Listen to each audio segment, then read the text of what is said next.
Cancer দেখে যদি এই দোয়াটা আপনি বিশ্বাসের সাথে পড়েন, জীবনে কোনোদিন ক্যান্সার রোগে আক্রান্ত হবেন না। দুর্ঘটনা দেখে যদি পড়েন, ওই দুর্ঘটনা আপনাকে স্পর্শ করবে না। যে কোনো কারো বিপদ দেখে যদি কোনো বিশ্বাসী বান্দা এই দোয়া পড়ে, বিশ্বনবী বলেন লাম ইউসিবহু যালিকাল বালা, ওই বিপদ তাকে আর ধরবে না।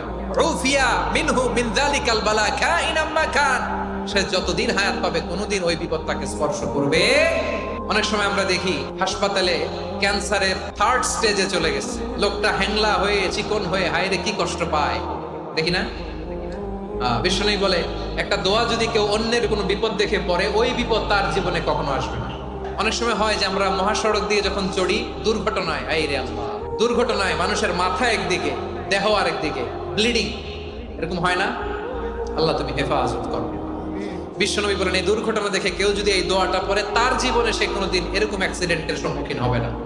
বিশ্বনবী বলেন অন্যের বিপদ দেখে কেউ যদি পড়ে আলহামদুলিল্লাহিল্লাযী আফানি মিম্মা বাতালাকা বিহি ওয়া ফাদ্দালানি আলা কাসীরিন মিম্মান খালাকা তাফদীলা, মানে প্রশংসা সেই আল্লাহর, যে আল্লাহ তাআলা তোমাকে যেই জিনিস দিয়ে পরীক্ষা করেছে, আমাকে ওইটা থেকে বাঁচিয়ে দিয়েছে।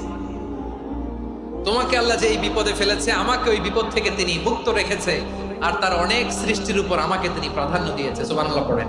আমার প্রিয় ভাইরা, তাহলে পুরো আলোচনার সেন্ট্রাল থিম হচ্ছে আমাদের জীবনে বিপদ আসবে, কষ্ট আসবে, দুঃখ আসবে, কিন্তু বিপদে আপদে আমরা হাল ছেড়ে দিব না, হতাশ হব না।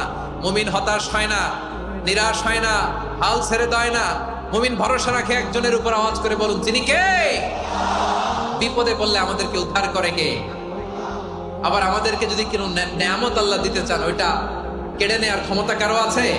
তাহলে আমরা কানেক্টিভিটি বাড়াবো কার সাথে? আমাদের প্রার্থনার ফরিয়াদের হাত তুলবো কার কাছে? রাজি আছেন পটুয়াখালীর ভাইয়েরা? মনে থাকে